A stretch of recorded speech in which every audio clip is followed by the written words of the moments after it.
ಆಸ್ಪತ್ರೆಯನ್ನು 297 ಕೋಟಿ ರು ವೆಚ್ಚದಲ್ಲಿ ಪೂರ್ಣಗೊಳಿಸಲಾಗುವುದು. 25-26ನೇ ಸಾಲಿನಲ್ಲಿ ಸಾರ್ವಜನಿಕರಿಗೆ ಸುಧಾರಿತ ಆರೋಗ್ಯ ಸೇವೆಯನ್ನು ಒದಗಿಸಲು ಈ ಕೆಳಕಂಡಂತೆ ಹೊಸ ಯೋಜನೆಗಳನ್ನು ಅನುಷ್ಠಾನಗೊಳಿಸಲು ಉದ್ದೇಶಿಸಲಾಗಿದೆ. ರಾಜ್ಯದ 22 ವೈದ್ಯಕೀಯ ಕಾಲೇಜುಗಳಲ್ಲಿ ಲಭ್ಯವಿರುವ ಮೂಲಭೂತ ಸೌಕರ್ಯ ಮತ್ತು ಮಾನವ ಸಂಪನ್ಮೂಲಗಳನ್ನು ಬಳಕೆ ಮಾಡಿಕೊಂಡು ಅಲೈಡ್ ಹೆಲ್ತ್ ಸೈನ್ಸ್ ಕೋರ್ಸ್ಗಳನ್ನು ಪ್ರಾರಂಭಿಸಲಾಗುವುದು. ಬಾದಾಮಿ ತಾಲೂಕಿನ ಹುಳಿಗೇರಿ ಕ್ರಾಸ್ ಹಾಗೂ ಚಿತ್ರದುರ್ಗದಲ್ಲಿ ಸುಸಜ್ಜಿತ ಟ್ರಾಮಾ ಕೇರ್ ಕೇಂದ್ರಗಳನ್ನು ಸ್ಥಾಪಿಸಲಾಗುವುದು. ಮೈಸೂರು ಮತ್ತು ಕಲಬುರಗಿ ವೈದ್ಯಕೀಯ ಕಾಲೇಜುಗಳ ವ್ಯಾಪ್ತಿಯಲ್ಲಿ ಒಟ್ಟು 100 ಕೋಟಿ ರು ವೆಚ್ಚದಲ್ಲಿ ಪ್ರಾದೇಶಿಕ ಎಂಡೋಕ್ರೈನಾಲಜಿ ಕೇಂದ್ರಗಳನ್ನು ಸ್ಥಾಪಿಸಲಾಗುವುದು. ಮೈಸೂರು ಮತ್ತು ಕಲಬುರಗಿಯ ವೈದ್ಯಕೀಯ ಕಾಲೇಜುಗಳಲ್ಲಿ ನಿಮಾನ್ಸ್ ಮಾದರಿಯ ಸಂಸ್ಥೆಗಳನ್ನು ತಲಾ 100 ಕೋಟಿ ರು ವೆಚ್ಚದಲ್ಲಿ ಸ್ಥಾಪಿಸಲಾಗುವುದು.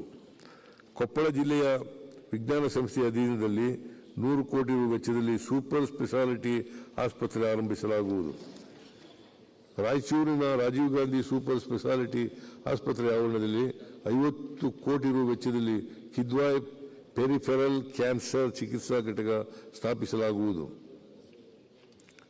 ಯಲಬುರ್ಗಾ, ಜೇವರ್ಗಿ ಮತ್ತು ಯಾದಗಿರಿಯಲ್ಲಿ ತಲಾ 6 ಕೋಟಿ ರು ವೆಚ್ಚದಲ್ಲಿ ಹೊಸದಾಗಿ ನರ್ಸಿಂಗ್ ಕಾಲೇಜುಗಳನ್ನು ಕೆಕೆಆರ್ಡಿಬಿ ಅನುದಾನದಲ್ಲಿ ಆರಂಭಿಸಲಾಗುವುದು. ಮಹಿಳಾ ಮತ್ತು ಮಕ್ಕಳ ಅಭಿವೃದ್ಧಿ. ರಾಷ್ಟ್ರವು ತನ್ನ ಅರ್ಧದಷ್ಟಿರುವ ಮಹಿಳೆಯರನ್ನು ಆರ್ಥಿಕವಾಗಿ ನಿಷ್ಕ್ರಿಯವಾಗಿಸಿ ಅಭಿವೃದ್ಧಿ ಸಾಧಿಸಲು ಸಾಧ್ಯವಿಲ್ಲ. ಅವರನ್ನು ಆರ್ಥಿಕವಾಗಿ ಸ್ವತಂತ್ರರನ್ನಾಗಿಸದೆ ಮಾಡುವ ಎಲ್ಲ ಅಭಿವೃದ್ಧಿ ಮಾದರಿಗಳು ಟೊಳ್ಳಾಗಿರುತ್ತವೆ. Doctor BR Ambedkar. ಗೃಹಲಕ್ಷ್ಮಿ ಯೋಜನೆಯನ್ನು 2023-24ನೇ ಸಾಲಿನಿಂದ ಜಾರಿಗೊಳಿಸಲಾಗಿದೆ. 24-25ನೇ ಸಾಲಿನಲ್ಲಿ 1.22 ಕೋಟಿ ಕುಟುಂಬಗಳ ಯಜಮಾನಿಯರಿಗೆ ಧನ ಸಹಾಯ ಒದಗಿಸಲಾಗಿತ್ತು. ಪ್ರಸಕ್ತ ವರ್ಷದಲ್ಲಿ ಈ ಯೋಜನೆಗೆ 28,608 ಕೋಟಿ ರು ಒದಗಿಸಲಾಗಿದೆ. ರಾಜ್ಯದ 37 ಲಕ್ಷ ಮಕ್ಕಳ ಮತ್ತು ಕಲಿಕೆಯಲ್ಲಿ ಮಹತ್ತರ ಪಾತ್ರ ವಹಿಸುತ್ತಿರುವ ಅಂಗನವಾಡಿ ಕಾರ್ಯಕರ್ತೆಯರಿಗೆ ಗೌರವಧನ 700 ಹಾಗೂ ಸಹಾಯಕರ ಗೌರವಧನವನ್ನು 750ಕ್ಕೆ ಹೆಚ್ಚಿಸಲಾಗುವುದು. ಸಕ್ಷಮ ಅಂಗನವಾಡಿ ಯೋಜನೆಯಡಿ ರಾಜ್ಯದ 17,454 ಅಂಗನವಾಡಿ ಕೇಂದ್ರಗಳಿಗೆ ಹೆಚ್ಚುವರಿ ಸೌಲಭ್ಯಗಳನ್ನು ಕಲ್ಪಿಸಲು ತಲಾ 1 ಲಕ್ಷ ರುನಂತೆ ಒಟ್ಟು 175 ಕೋಟಿ ರೂಪಾಯಿ ಒದಗಿಸಲಾಗುವುದು.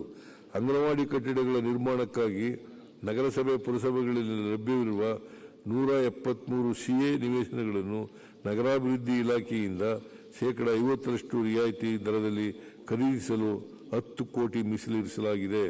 ವಿಕಲಚೇತನರ ಸಾಮಾಜಿಕ ಆರ್ಥಿಕ ಸ್ಥಿತಿಗತಿ ಕುರಿತಂತೆ ನಿಖರ ಮಾಹಿತಿ ಸಂಗ್ರಹಿಸಲು ಹಾಗೂ ಅವರಿಗೆ ಸೂಕ್ತ ಸೌಲಭ್ಯ ಒದಗಿಸುವ ಹಿತದೃಷ್ಟಿಯಿಂದ ವಿಕಲಚೇತನರ ಸಮೀಕ್ಷೆ ನಡೆಸಲಾಗುವುದು. ಮೈಸೂರು ಮತ್ತು ಬೆಳಗಾವಿಯಲ್ಲಿರುವ ವಿಶೇಷ ಮಕ್ಕಳ ಸರ್ಕಾರಿ ವಸತಿಯುತ ಶಾಲೆಗಳ ಉನ್ನತೀಕರಿಸಲು 5 ಕೋಟಿ ರು ನೀಡಲಾಗುವುದು. ಇವುಗಳ ನಿರ್ವಹಣೆಯನ್ನು ಸ್ವಯಂ ಸೇವಾ ಸಂಸ್ಥೆಗಳ ಸಹಕಾರದಿಂದ ಕೈಗೊಳ್ಳಲಾಗುವುದು.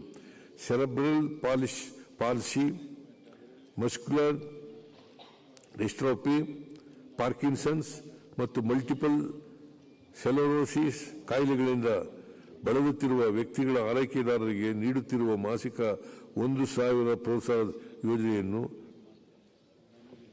ಆಟಿಸಂ, ಬೌದ್ಧಿಕ ವಿಕಲತೆ ಮತ್ತು ಬಹುವಿಧ ಅಂಗವಿಕಲತೆ